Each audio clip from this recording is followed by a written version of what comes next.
Welcome students and my dear parents.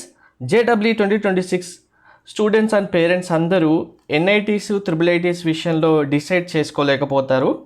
ముఖ్యంగా top 4 అనే కాదు, టాప్ 10 NITs అయినా టాప్ 10 IIITs విషయంలో కూడా డిసైడింగ్ ఫ్యాక్టర్స్ చాలా ఉంటాయి. ఇప్పుడు నేను చెప్తున్న ఒక్క విషయం మీరు వింటే కనుక రియల్గా అసలు NITsకే అందరు ఎందుకు వెళ్తున్నారు, IIITsని సెకండ్ ఆప్షన్గా ఎందుకు చూస్తున్నారు, అది ఎంతవరకు కరెక్ట్ అనేది మీకు అర్థమవుతుంది. మీరు కూడా ఇంకా NITs కాదు మేము IIITsకి వెళ్తామని కూడా చెప్పగలుగుతారు. ఎందుకు అనేది వీడియో లైక్ చేసి తప్పకుండా షేర్ చేయండి. కంప్లీట్ అప్డేట్ గైడెన్స్ కోసం ఛానల్ సబ్స్క్రైబ్ చేసుకొని ఫాలో కూడా చేయండి.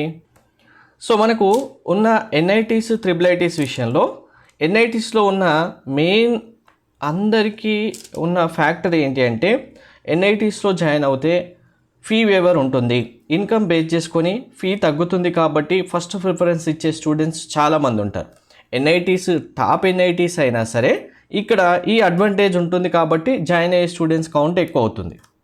సేమ్ యాజ్ ఇట్ ఈస్గా NITsలో ఇచ్చినట్టుగా ఫీ వేవర్ కనుక ఇన్కమ్ బేస్ చేసుకొని IIITsలో కనుక ఇస్తే అందరు స్టూడెంట్స్ పేరెంట్స్ యొక్క ఫస్ట్ ఆప్షను ఇక్కడ తిరుచురుపల్లి రాలేదు అనగానే డైరెక్ట్గా NITs వదిలేసి IIITsకి వెళ్ళే వాళ్ళు కూడా వస్తారు. కానీ ఫీ ఎక్కువ అమౌంట్ ఉండడం వల్ల చాలామంది students parents first top 4 NIT రాకపోయినా టాప్ 5 NITనో టాప్ 6 NITస్కో వెళ్తామనేది వెళ్తూ ఉంటారు. బట్ ఇక్కడ మనకు ప్రీవియస్గా చాలా ఇయర్స్ నుంచి జరుగుతున్న సిచ్యువేషన్ ఏంటంటే అందరూ చెప్పినవి వింటూనే ఉంటారు. దాన్ని బట్టే డిసిషన్ తీసుకుంటారు. మీ ఓన్ డిసిషన్ కానీ ఫ్యూచర్లో మీరు ఏం చేయాలన్న దాన్ని బట్టి కానీ డిసిషన్ తీసుకోవడం చాలామంది తీసుకోవడం లేదు. ఇదే మేజర్ డ్రాబ్యాక్ అందరికీ. ఎందుకంటే ఒకప్పుడు NITsలోనే చేస్తే మంచి నేమ్ ఉంటుంది, NIT అనగానే ఆ సర్టిఫికేట్ వాల్యూ ఉంటుంది అనేది ఒక ఉండేది సిచ్యువేషన్. బట్ ఇప్పుడు అలా లేదు కదా. మీరు బీటెక్ 4 ఇయర్స్ చేసిన తర్వాత మీ లైఫ్ ఎలా లీడ్ చేయగలుగుతారు, మీకు ఎటువంటి జాబ్ వస్తుంది, ఎటువంటి ప్లేస్మెంట్ వస్తుంది, మీరు ఫ్యూచర్ ఎలా ఉంటుందన్న దాన్ని బట్టే ఫ్యాక్టర్ డిసైడ్ చేసుకోవాలి.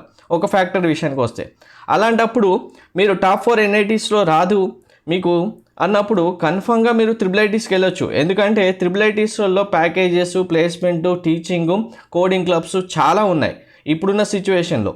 మీరు జోస్ అకౌంట్సింగ్లో కనుక మీకు NITs రాలేదు అంటే కన్ఫర్మ్గా మీరు ఫస్ట్ ప్రిఫరెన్స్ ఇవ్వాల్సింది IIITsనే. అలా అని చెప్పి 4th NIT రాకపోతే 5th NIT అని వెళ్దామని కాదు. మీరు డైరెక్ట్గా 1 or 2లో ఉన్న IIITsకి వెళ్ళడం బెస్ట్. ఇది క్రైటీరియాస్ ఇంకా చాలా ఉంటాయి. ప్రతి ఒక్కటి మీరు క్రూషియల్గా తెలుసుకున్న తర్వాత డిసిషన్ తీసుకుంటే మీ లైఫ్ బాగుంటుంది. Thank you.